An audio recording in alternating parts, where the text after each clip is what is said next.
Hello everybody and welcome to this guide and tutorial for the golden shot. Difficulty level is medium and we're gonna take a look at this classic from the Juniper point. And before we do that, make sure that you do subscribe to the channel. Also hit the thumbs up button and turn on the notification. For those that do want to take the next step in their game, make sure to get yourself a package on patreon.com/golfclashtommy. You do have the link directly in the description down below. So, Juniper Point, a classic. We've played so many times. There is some minor tweaks, especially for winds coming right to left and left to right. The straighter winds, there is no tweaks towards it. And we're gonna take a look at 5 shots here with some with different winds. And when it comes to this golden shot, the difficult part with this one is in headwind, because that could be a risk of having to use a little bit of overpower, but you will notice that as well in the video. Golden long iron every single time, max +10. We do have a VPR table on the right hand side, and for the hole-in-one we can get the onyx chest, we do have the fire chest for the yellow ring, we do have scarlet chest for the red ring, topaz chest for the light blue ring, and azure chest for the dark blue ring. Make sure to press the question mark on the top right if you have more questions about the golden shot. And if you do experience an error, you can press the button called contact us, or as it says in Swedish, kontakta oss. And you can send in a ticket to the Golf Clash support.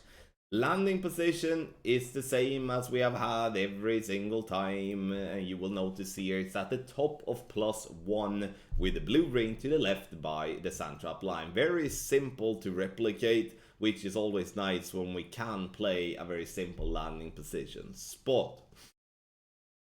Alright, so let's take a look at the videos here. We will obviously have a text guide for you, which we're gonna take a look at in the end. So start off with shot number 1. We do have a wind coming left to right with a slight headwind, but mainly crosswinds. At the top of +1, you can see that I'm moving up to +2, then to back down into +1.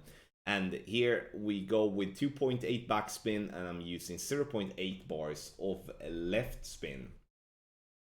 4 miles per hour is 2.4 rings, and you will notice that I always pull over bullseye.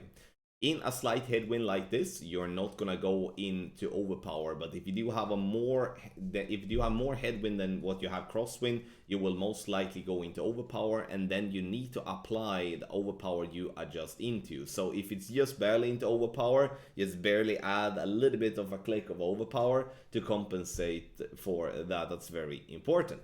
So now we do have the red ring very close to an hole-in-one, needed a little bit less side spin. Kingmakers in the end is what we stock up with, and for those of you that are grinding, especially now when the Kingmaker has been removed somewhat from tournaments, especially when it comes to those playing in Master, this could be a perfect way of stocking up some Kingmakers to make sure that you can grind with with the best free-to-play ball there is.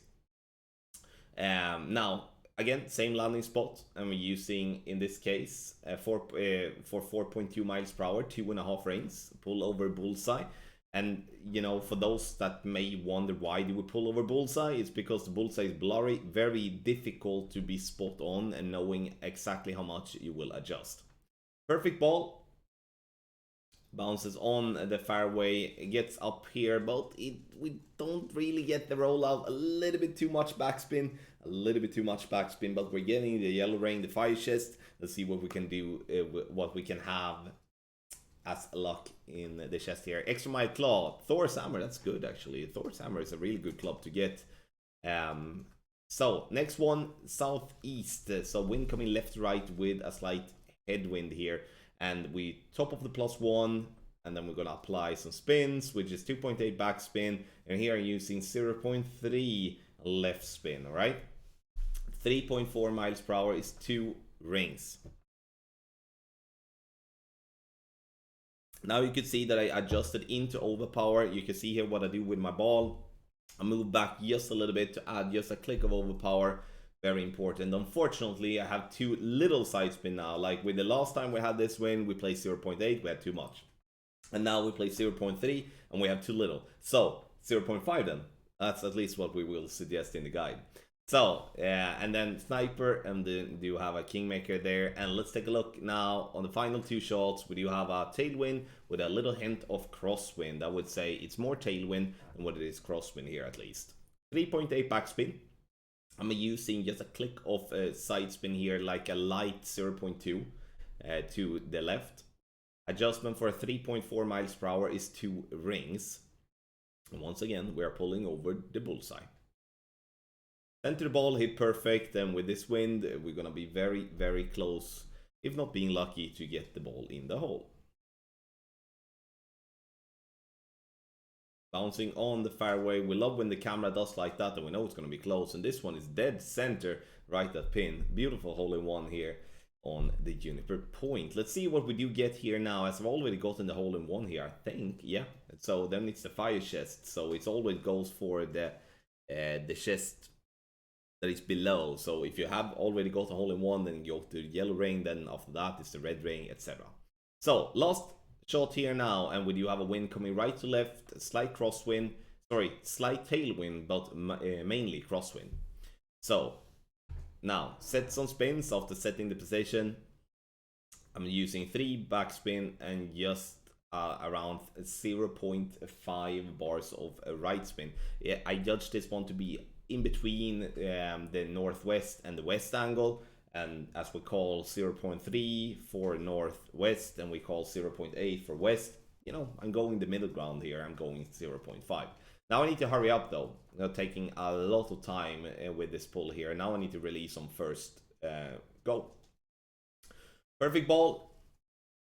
Bounces on the fairway. Once again, camera turns around like that, and we know it's going to be close, and we're getting it right to pin for another beautiful hole-in-one here for the Juniper point. So there is some slight tweaks compared to the last time we played Juniper point, which was in October, if I'm not mistaken. So they are, you know, replaying these medium versions time to time. Also, you know, gives us a better way to dial them in a much better, bigger extent, and then we can have better success. So let's take a look at the text guide made by Tony Richardson. Make sure to subscribe to his channel. You can find the link in the description down below. Landing position, blue ring by the bunker to the left from the top of +1 yard mark. And then we do have the spins. Straight tailwind, 4 backspin, no side spin. Wind coming left to right with tailwind, 3.8 backspin, half a bar of left spin. Wind coming right to left with tailwind, 3.8 backspin, 0.3 right spin. Wind coming left to right with the crosswind, 3 backspin, 0.8 left spin. Wind coming right to left with crosswind, 3 backspin, 0.8 right spin. Wind coming left to right with the headwind and crosswind, 2.8 backspin, half a bar of left spin. Wind coming right to left with headwind and crosswind, 2.8 backspin and 0.3 right side spin. Direct headwind, 2.6 backspin. We play max +10, and you can find the VPR table on the right hand side of the golden shot guide. So everyone, thank you so much for watching. Make sure to get yourself a package on patreon.com/golfclashtommy. Link is directly in the description down below. Once again, good luck in the golden shot.